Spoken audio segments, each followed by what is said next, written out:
শ্বহীদ কুশল কোঁৱৰদেৱে যিখন ৰেল বাগৰাইছিল সৰু পথাৰত সেই ঠাইডোখৰ আপোনালোকে দেখি পাইছেনে ব্ৰিটিছৰ এখন ৰেল বাগৰাইছিল বহু ব্ৰিটিছ সৈনিক তাত নিহত হৈছিল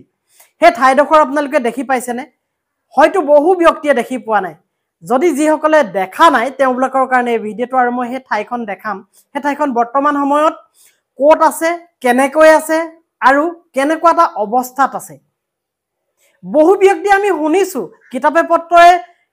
লেখা পাইছো পঢ়িছো যে সৰু পথাৰৰ ৰেল বাগৰাই দিয়াৰ বাবে শ্বহীদ কুশল কোঁৱৰদেৱক ব্ৰিটিছে ফাঁসী কাঠত ওলমাই দিলে আৰু আজি তেখেতৰ মৃত্যু তিথি আজি 15 জুন দিনটোৰ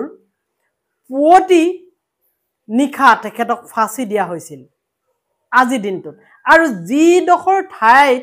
ৰেলখন বাগৰাইছিল ব্ৰিটিছৰ সৈনিকসকলৰ মৃত্যু হৈছিল বুলি ব্ৰিটিছে অভিযোগ আনিছিল সেই ঠাইডোখৰ কেনেকুৱা অৱস্থাত আছে চাওঁ আহকচোন আৰু কিন্তু এখিনতে মই কবই লাগিব এই ভিডিঅটো প্ৰস্তুত কৰোতে ভিডিঅ আৰু ফুটেজ মোক সংগ্ৰহ কৰি দিছে প্ৰণৱ গগৈ ডাঙৰীয়াই আৰু তেখেতৰ এটা খুব সুন্দৰ ফেসবুক পেজ আছে তেখেতৰ লিংকটো মই ডেসক্ৰিপচনত দি দিম আপোনালোকে গৈ তাতো চাব তেখেতেও এটা ভিডিঅ প্ৰস্তুত কৰিছে কিন্তু বৰ্তমান সময়ত কুশল কোঁৱৰদেৱক যিটো অভিযোগ অনা হৈছিল এই ঠাইডোখৰত ৰেলৰ চিৰি খুলি দিয়া হৈছিল মই ৰেলৰ চিৰি সহ আপোনালোকক দেখাম এতিয়া কোনখিনিত কেনেকৈ সেই ঘটনাটো ঘটিছিল ৰেলৰ চিৰি খুলি দিয়াৰ কাৰণে ব্ৰিটিছ সৈনিকসকল অহা হে ৰেলখন বাগৰি পৰিছিল এই ঘটনাটো কেৱল কিতাপত আমি বহুতে দেখি আছো শুনি আছো পঢ়ি আছো কিন্তু সচক্ষে দেখা নাই আজি সচক্ষে দেখাইছো এ আহক প্ৰথমতে দেখাই লও তাৰ পিছত মই আৰু কিছু কথা কম ইনফৰমেশন দিম কাৰণ আজি শ্বহীদ কুশল কোঁৱৰদেৱৰ মৃত্যু তিথি আজিৰ দিনটোতে তেখেতক ফাঁসী দিছিল কিন্তু বৰ্তমান সময়ত হে ঠাইডোখৰ ক'ত আছে আৰু কেনেকৈ আছে আপোনালোকে চাওক মই ভিডিঅটো লগাই দিছো ইয়া চাওক এখন দলঙৰ নাম ব্ৰিজ নং 301 দেখিলে নাই হুকান নলা আৰু এই হুকান নলা নামৰ ঠাইখন আছে সৰু পথাৰত এইটো ৰেল লাইন এই ৰেল লাইনটোৰ এইখিনিতে হে ঘটনাটো সংঘটিত হৈছিল এটো তিনচুকীয়ালৈ গুছি গৈছে এফালে এই লাইনটোৱে এটা পথ যিফালে দি আপোনালোকে বাহিৰৰ পৰা অহা ব্যক্তিসকলে তিনচুকীয়া ডিব্ৰুগড় এনেকুৱাবোৰ ঠাইলৈ আপোনালোক আহিব পাৰে এতিয়া প্ৰায় 10 মিটাৰ মান এখন দলং আছে এই ট্ৰেনালিটোৰ তলত যিখন দেখি আছে এই পুলটো দেখিছে এই পুলটোৰ তলেৰে এতিয়া মানুহ অহা যোৱা কৰে এটো ৰাস্তা আছে কেবাখনো গাঁও সংযোজিত হৈছে এই পুলৰ তলৰে যিটো ৰাস্তা গৈছে এইখন পুল এই পুলটোৰ ওপৰতে যিটো ট্ৰেন ৰাস্তা আছিল এতিয়া মানুহ পাৰ হয় এনেকৈ ৰে তলেদি মানুহ পাৰ হয় ৰাস্তা সংযোজন হৈ আছে দুখন গাঁৱৰ মাজত এই ৰেল লাইনটো খুলি দিয়াৰ ফলতে ৰেল বাগৰি পৰিছিল এই পুলটোৰ ওপৰত থকা এই পুলটোৰ কাষতে এফালে চক এটা স্মৃতি হোড মানে নিৰ্মাণ কৰি থৈছে একদম জৰাজীৰ্ণ অৱস্থাত আছে এই স্মৃতি হোডটো চাওক কাষত পিটনি আছে মেটেকা আছে সন্মুখত এটা স্মৃতি হোড তৈয়াৰ কৰা হৈছে আৰু এই স্মৃতি হোডটোত লিখা আছে আজি ইংৰাজী 15/6/2021 তাৰিখে সৰু পথাৰৰ বিধানসভা সমষ্টিৰ মাননীয় বিধায়ক শ্ৰীযুত বিশ্বজিৎ ফুকনদেৱে শ্বহীদ কুশল কোঁৱৰদেৱৰ স্মৃতি ৰক্ষাৰ্থে নিৰ্মাণ কৰিবলৈ লোৱা স্মৃতি হোডৰ আধাৰশিলা স্থাপন 2021 চনত এয়া আধাৰশিলা হল কিন্তু এই 21 চনত এয়া স্মৃতি হোডটোৱে প্ৰাণ পাই উঠিছে আধাৰশিলা স্থাপন হৈছে কিন্তু আজি পৰ্যন্ত এই 21 চনৰ আগলৈকে কাৰো খবৰেই নাছিল যে এনেকুৱা ধৰণৰ এটা স্মৃতি হোড প্ৰয়োজন শ্বহীদ কুশল কোঁৱৰদেৱক যাৰ কাৰণে ফাঁসী দিয়া হৈছিল ব্ৰিটিছে ফাঁসী দিছিল আৰু সেই ঠাইডোখৰ যত ঘটনাটো সংঘটিত হৈছিল সেই ঠাইডোখৰ স্মৃতি ৰক্ষাৰ্থে এনেকৈ যদি আপুনি ওপৰলৈ উঠি যায় ওপৰলৈ উঠি যোৱাৰ পিছত আপোনাৰ ইয়াত খুব স্পষ্টভাৱে লিখা আছে স্মৃতি হোডটোত চাওক মই পঢ়ি দিছো শ্বহীদ কুশল কোঁৱৰ স্মৃতি হোড 1942 চনৰ 10 অক্টোবৰত সৰু পথাৰৰ হুকান নলা নামৰ এই স্থানত ৰেলৰ চিৰি খুলি স্বাধীনতা সংগ্ৰামীসকলে এখন ৰেল বাগৰাইছিল ব্ৰিটিছ সৈন্যই কঢ়িয়াই নিয়া ৰেলখন বগৰুৱাৰ ঘটনাৰ মূল অভিযুক্ত কৰি 1943 চনৰ 15 জুনত কুশল কোঁৱৰক ব্ৰিটিছ শাসকে ফাঁচীৰ কাঠত ওলমাইছিল। অহিংসাপন্থী কুশল কোঁৱৰৰ জন্ম হৈছিল 1905 চনৰ 21 মাৰ্চত। তেতিয়া ঘিলাধাৰী মৌজাৰ চাওদাং চাৰিআলিত আছিল। আৰু এই স্মৃতিসৌধটো চাওক কি সুন্দৰকৈ ইয়াক সজাইছে। কিন্তু এটা দুখৰ বিষয়, এই স্মৃতিসৌধটো য'ত বনোৱা হৈছে সেই ঠাইডোখৰ প্ৰায় জৰাজীৰ্ণ অৱস্থা, য'ত অসমৰ ইতিহাস জড়িত হৈ আছে। কেৱল অসমৰ নহয়, ভাৰতৰ ইতিহাস জড়িত হৈ আছে, ভাৰতৰ বুৰঞ্জী জড়িত হৈ আছে। অসমৰ শ্বহীদ যিজন শ্বহীদ কুশল কোঁৱৰদেৱ, তেখেতৰ স্মৃতি জড়িত হৈ আছে এই ঘটনাটোৰ লগত। কিন্তু সেই ঠাইডোখৰ কেনেকুৱা এটা অৱস্থাত আছে, ৰজাঘৰীয়াৰ চকু পৰা নাই। এই ঠাইবোৰ যদি উন্নীতকৰণ কৰি ভালকৈ ৰাখিব পাৰি,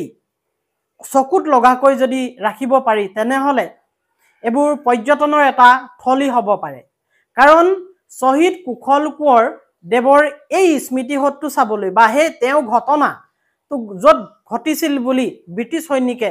বা ব্ৰিটিছ শাসকে সন্দেহ কৰিছিল, সেই ঠাইডোখৰ বহু ব্যক্তিয়ে দেখা নাই। সেই ঠাইডোখৰ চাবলৈ বহু ব্যক্তিয়ে ইচ্ছা কৰিব, কিন্তু আজি কি হৈছে, সেই ঠাইডোখৰ প্ৰচাৰ বিমুখ হৈ আছে। 2021 চনত এই সৌধটো নিৰ্মাণ কৰা হ'ল। ভাবি চাওক, তেখেতৰ মৃত্যু হৈছিল কিমান? 1943।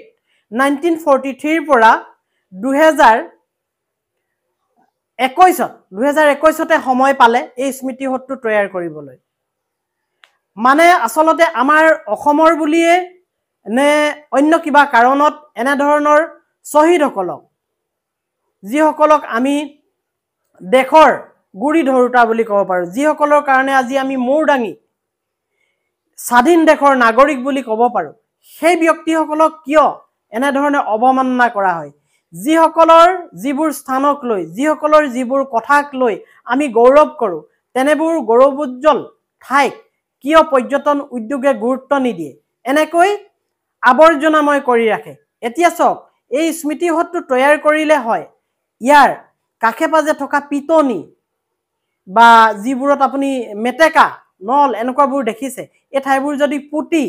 সুন্দৰকৈ এখন পাৰ্ক বা এটা ধুনীয়া এটা স্থান কৰি পেলায়, তেনেহ'লে এই ঠাইবোৰলৈ পৰ্যটন নাহিবনে? পৰ্যটক নাহিবনে? এইবোৰ পৰ্যটনৰ স্থলী হৈ নাযাবনে? এইবোৰ পৰ্যটন বিভাগৰ কিয় চকু নপৰে?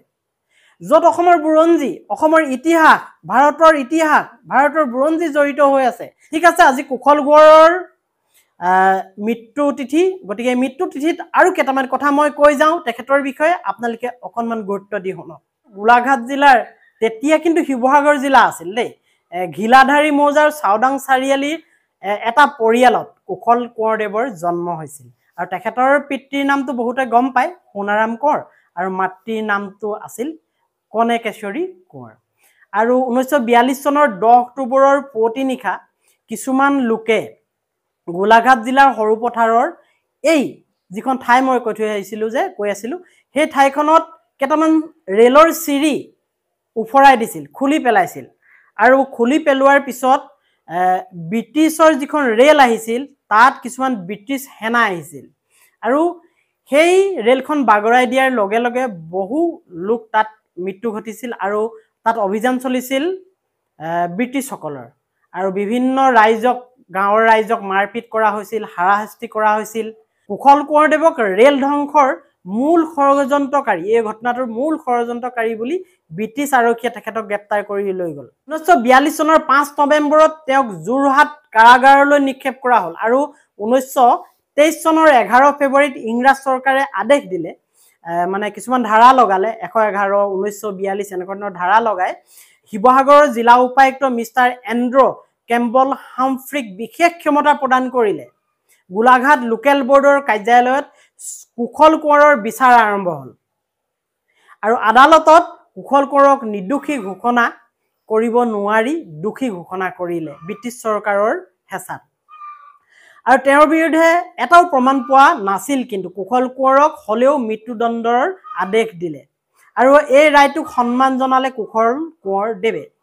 আদালতে ফাঁচীৰ তাৰিখ ঠিক কৰিলে 1943 চনৰ 15 জুনৰ কাহিলি পুৱা বুলি ধাৰ্য কৰিল আৰু ইয়াৰ পিছতে ইংৰাজ চৰকাৰে তেওঁৰ পত্নী প্ৰভাৱতী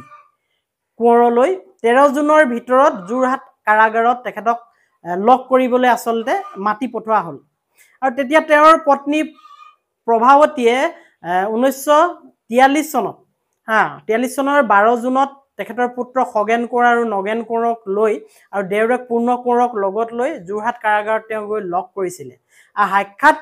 যেতিয়া হৈছিল কুশল কোঁৱৰদেৱে তেওঁৰ পত্নীক কৈছিল যে মই গৌৰৱান্বিত ঈশ্বৰে মোক দেশৰ বাবে সৰ্বোচ্চ বলিদান দিয়াৰ হাজাৰ হাজাৰ বন্দীৰ ভিতৰত একমাত্ৰ ব্যক্তি হ'বলৈ বাছনি কৰিছে ভাবি চাওকচোন তেখেতৰ মেণ্টেলিটি কেনেকুৱা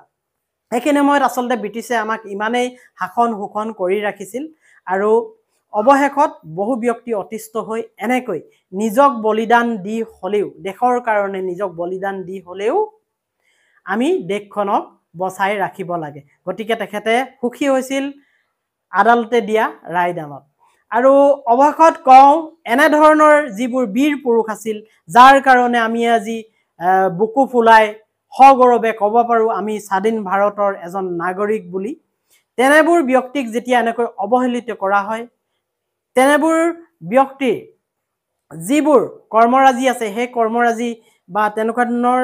বুৰঞ্জী জড়িত ইতিহাস জড়িত যিবোৰ ঠাই আছে সেইবোৰ যদি পৰ্যটন বিভাগে লয় তেনেহ'লে আমাৰ অসমৰ ৰাইজৰ উপৰিও ভাৰতবৰ্ষৰ ৰাইজৰ উপৰিও আৰু বহু ব্যক্তি উপকৃত হ'ব এই পৃথিৱীৰ কাৰণ এইবোৰ হ'ল এটা ইতিহাস এটা বুৰঞ্জী এইবোৰক ঢাকি ৰাখিব নোৱাৰি কিন্তু পৰ্যটন বিভাগে যদি এনেবোৰ ব্যৱস্থা গ্ৰহণ কৰে ভালকৈ সংৰক্ষণ কৰাৰ ক্ষেত্ৰত তেনেহ'লে আমাৰ অসমৰ পৰ্যটন উদ্যোগৰ লগতে আমাৰ ইতিহাস আমাৰ বুৰঞ্জীও সুৰক্ষিত হৈ থাকিব ঠিক আছে দিয়ক আজিৰ